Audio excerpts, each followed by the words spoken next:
Welcome to the 13th episode of Supernatural Scotland, the podcast. I'm your host, Mark Smith. Some say the number 13 is bad luck, but not for us here at Supernatural Scotland. But why is it considered unlucky? There are a few beliefs for this, including the god Loki arriving as the 13th guest to a feast in Valhalla, where he tricked another guest into killing the god Balder. Or Judas the Apostle, who betrayed Jesus, being the 13th guest at the Last Supper. Some hotels do not have a 13th floor to avoid bad fortune. People sometimes even avoid getting married on the 13th. It really depends where you are in the world, whether it's bad luck or not. But certainly in Scotland, it's normally considered bad luck. Just a quick message before we start this week's episode. Please follow me on Facebook, YouTube and TikTok as I share some other interesting videos and pictures on these. You can also share your own stories with me on Facebook, and I take requests for future podcasts also. So please get in touch with any requests or experiences you have had. If you would like a shout out to your business here in Scotland, please also get in touch. Scotland is an ancient land which has seen many battles, murders and tragedies. If you have not visited before, hopefully my podcasts will give you some suggestions for places to visit. Episode 13 is a special episode focused on Inverness, so take a seat and relax while I share the spooky stories of Inverness. Let's kick off with Inverness Castle. The castle is made of red sandstone at the top of the hill by the River Ness. This castle is quite modern compared to others and was built in the 19th century, now serving as a courthouse. This piece of land has been very unlucky and has seen more than one castle being destroyed. The first castle was built in the 11th century and is said to be the home of King Macbeth, which is what Shakespeare's play was based on and is where Macbeth murdered Duncan.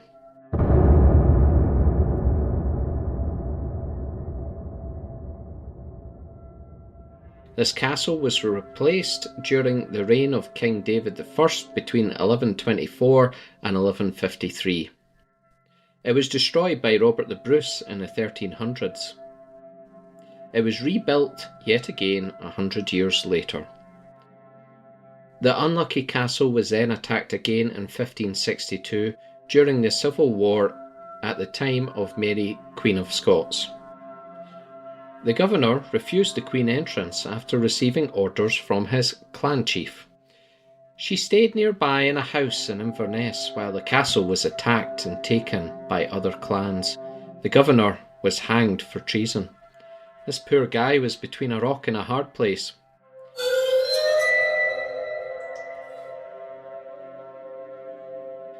After the Battle of Culloden in 1746, the castle was blown up by the invading forces who defeated Bonnie Prince Charlie's army.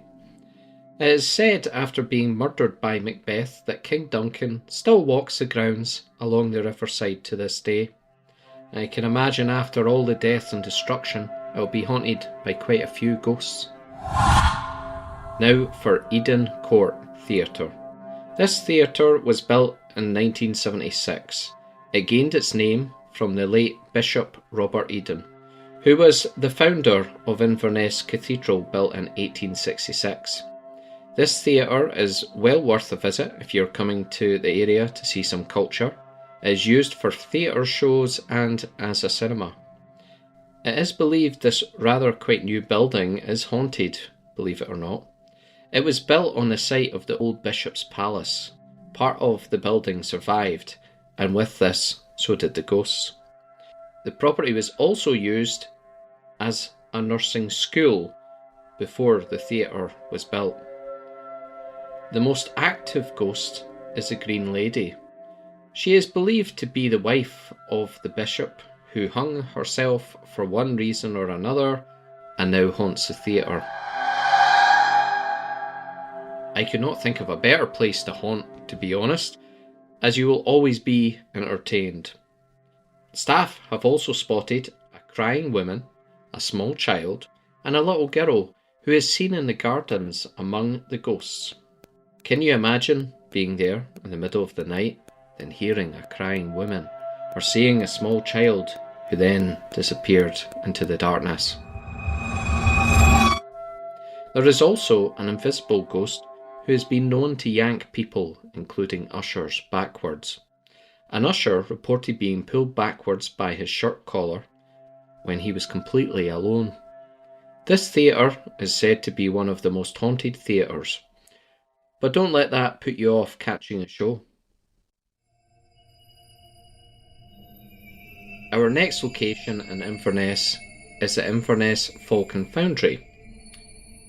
The railway reached Inverness in 1855. The foundry was built behind the railway station in 1858. It has since fell on hard times and was mostly destroyed, but the surviving parts have been listed as a Category B building, meaning it's protected.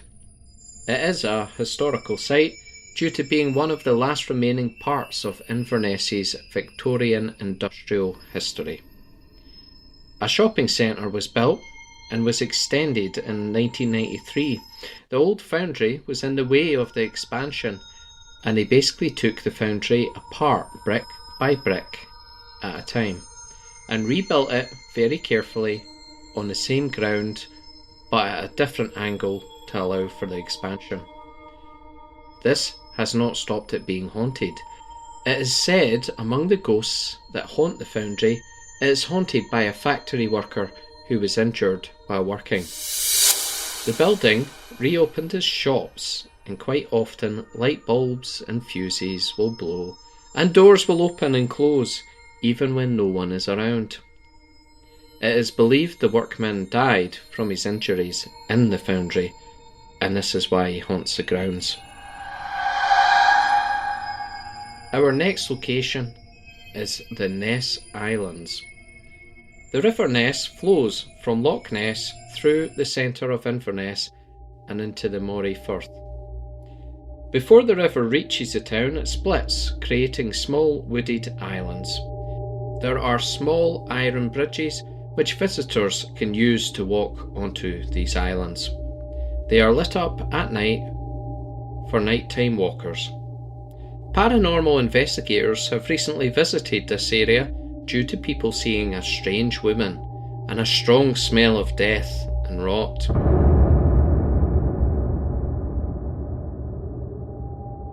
People have felt fear and dread while visiting, and a ghost hunter was also hit in the chest by some invisible force.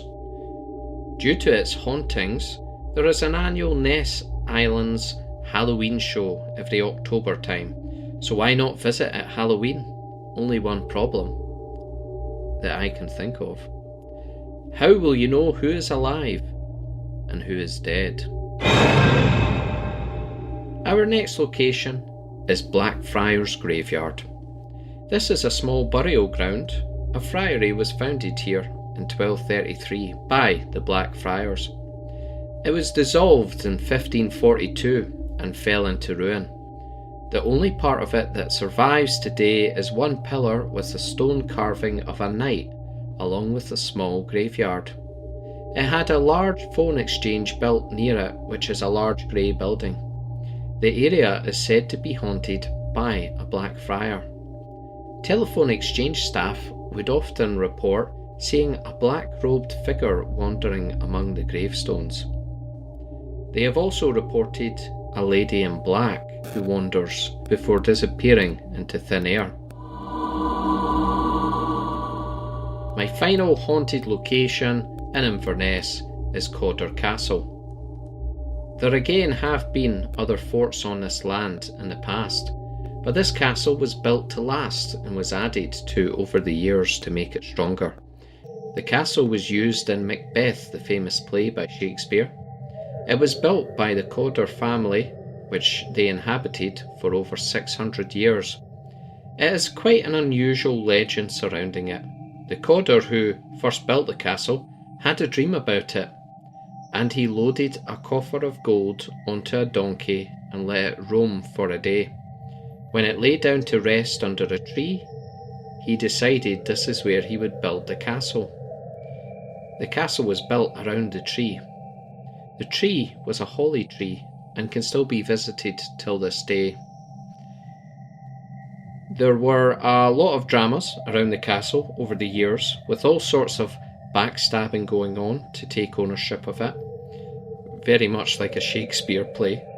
I'm not going to go into the full history here, but it's well documented online, so please check it out before visiting the castle. I'm sure they will be able to give you some more information at the castle also. It has its very own Lady in Blue. A ghost wearing a blue velvet dress has been seen in the castle by quite a few witnesses over the years. They say this is the ghost of Muriel Calder. Muriel had a very hard time during the history of this castle, and is well worth reading about as well. Others say this must be Caroline, who was married to John Campbell, the first Lord of Calder. She usually appears in the drawing room and stares at his portrait. Perhaps there are two ladies in blue. Caroline's husband, John Campbell, the first Lord of Calder, has also been seen wandering the castle.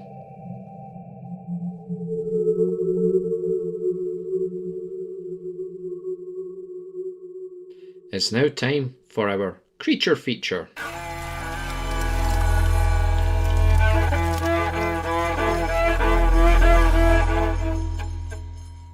Now, the creature feature is more tales than creatures this week, but the first one is The Curse of the Clava Cairns. Winter solstice has always been important in Scottish history and with folklore. There are rings of standing stones surrounding the cairns. The cairns each have a chamber. These have been built with a great deal of care and calculation. On the shortest day of the year, sunlight from the setting sun streams up the passageway of the outer cairns to illuminate the inner chamber. It is a place of great mystery indeed, and with such a mysterious place comes a curse, of course. If anyone removes stones from the burial grounds, they will receive a great deal of bad luck. There was a case of a Belgian tourist who removed a stone. Some months later, the staff at Inverness Tourist Board received a parcel containing the stone. Enclosed was an anonymous letter stating that since taking the stone, the man's daughter had broken her leg, his wife had become very ill, he had lost his job, and he had in fact broken his arm.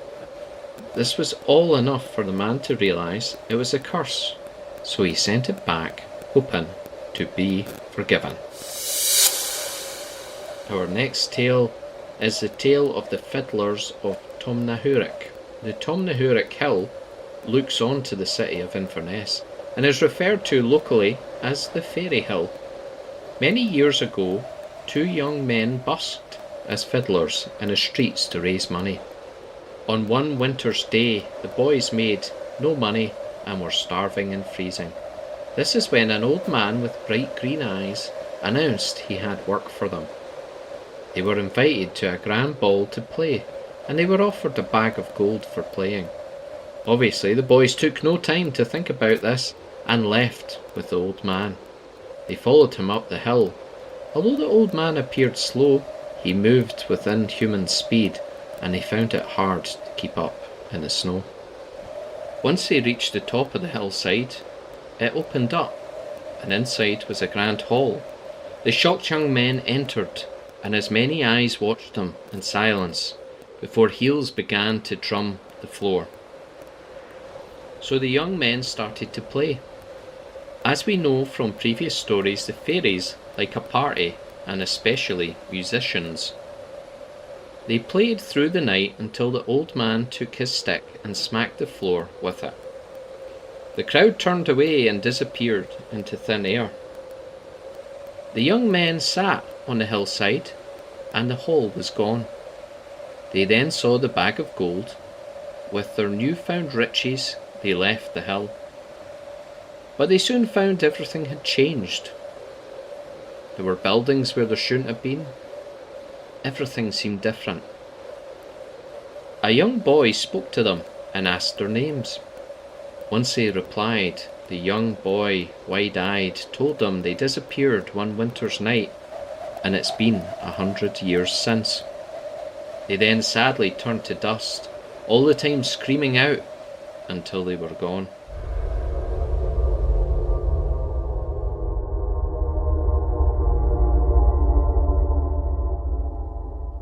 As they say, if something sounds too good to be true, it probably is. And that's the end of our 13th episode.